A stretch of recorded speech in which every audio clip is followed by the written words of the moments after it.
ရွှေတွေးကြနဲ့မောင်မာက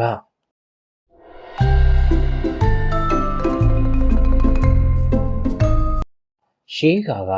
ဘာကရတိုင်းရာဇကျူပြည်ရှိရွာတရား၌နေထိုင်ကြသောရွာသားတို့သည်မိုးရေတောက်စားကမကောင်းမှုများကိုပြုကြသောကြောင့်ရာဇဝတ်မှုများထူပြောလာ၍ငြိမ်းချမ်းသာယာခြင်းမရှိကြပေ။နင်းကိုရွာသားကြီးနဲ့တိုင်မယ်။ငါအတပြားလေးပြန်ပြီ။လာပါကွာစစ်ကိုထိန်။ထိုရွာကိုအုပ်ချုပ်ရသောရွာသားမှာအမှုများကိုစီရင်ရသောအခါတစိုးလက်ဆောင်များကိုယူ၍စီရင်အမိန့်ချမှတ်၏။ထောင်တွင်အကျဉ်းချစေ။ဗျာဟာမတရားဘူးဒုက္ခပါပဲရွာသားကြီးသည်လက်ရပြာများစွာရရှိ၍ချမ်းသာလာလေ၏ဒိုးရွာတွင်မောင်မာကအမည်ရှိလူလင်တစ်ယောက်နေထိုင်လေ၏မောင်မာကသည်ငါးပါးတီလာမြဲ၍အလူဒါနာတို့၌မှု့မြော်၏ရက်ရွာနှင့်အများကောင်းကျိုးကိုဆောင်ရွက်လေရှိ၏ထိုရွာ၌မောင်မာကနှင့်စိတ်တူကိုများရှိကြသောလူလင်၃ချိန်နှင့်၃ယောက်ရှိ၏အုပ်စု၃စုခွဲပြီးလုပ်ကြမယ်လမ်းခဲမယ်ရောင်းတွမယ်မြေဖို့မယ်မောင်မာကဥဆောင်၍ရေတွင်ရေကန်များတူးခြင်းလူသွားလန်းလှဲလန်းတို့ကိုပြုပြင်ဖောက်လုပ်ခြင်းနှင့်တရားများဆောက်လုပ်ခြင်းတို့ကိုပြုလုပ်ကြသည်ဇရက်ဆောက်အလှပေးခြင်းတီလာဆောက်တည်ကြခြင်းတို့ကြောင့်မကောင်းမှုတို့ကိုမပြုလုပ်ကြတော့ကြရွာမှာအေဂျင့်တာရလာ၍ရာဇဝတ်မှုများမရှိတော့ပေထိုအခါရွာသားကြီးမှာအမှုအစီရင်ရသဖြင့်အတားပြများမရရှိတော့ကြမာခါကြောင့်ငါစီးပွားပြက်ရပြီဒီကောင်မရှိအောင်ကြံပါတို့ဖြင့်ရွာသားကြီးသည်ရာဇကြိုးပြီးဘရင်မင်းထံအခါစားဝင်၍မောင်မာကအပြစ်ရစေရန်ဂုံလျှော်လျှောက်ထားလေလျှောက်တင်စေအရှင်မင်းကြီးမှန်လားပါဖေဟာမာကားနဲ့အပေါင်းအဖော်တို့ဟာရွာကိုဖျက်ဆီးဖို့လူတူစုဆောင်းနေပါတယ်ဖေဟာ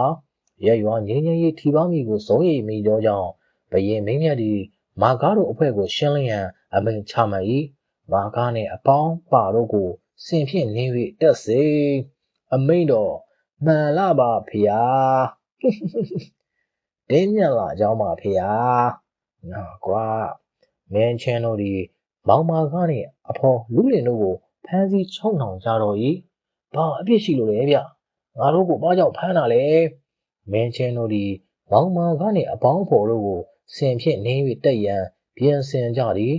ငါကိုမများခိုင်းကြမလို့မသိဘူး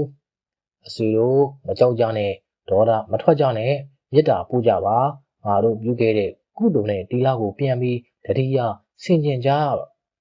ဘင်းချင်းတို့သည်မောင်မာကနေအပေါင်းဖော်တို့ကိုဆင်ဖြင့်အချိန်ချင်းနင်းစေ၏ဒို့တော်ဆင်သည်မနှင်းဝင်မဲ့အော်၍ပြန်လှည့်ပြေးလေဆင်ကြီးပြန်လှည့်ပြေးပြီအာဟေ့ထိုအကြောင်းကိုမင်းကြီးကြတော့မောင်မာကားနှင့်လူလင်တို့ကိုရှေ့တော်သို့ခေါ်၍စုံစမ်းတော်မူ၏အံ့ဩဗနံဒူးစမ်းပေ၏ဂါရမန်းနဲ့အစမ်းကြောင့်ပြီလားမောင်မဲမဟုတ်ရပါဗျာဒီလာမြဲခြင်းမြစ်တာထားခြင်းတို့အပြင်အများအကျိုးနဲ့ရွာအကျိုးကိုဆောင်ရွက်ကြတဲ့ကျွန်တော်မျိုးတို့ကိုဇင်ကရံပြုရန်မဝင်ရဲခြင်းဖြစ်ပါတယ်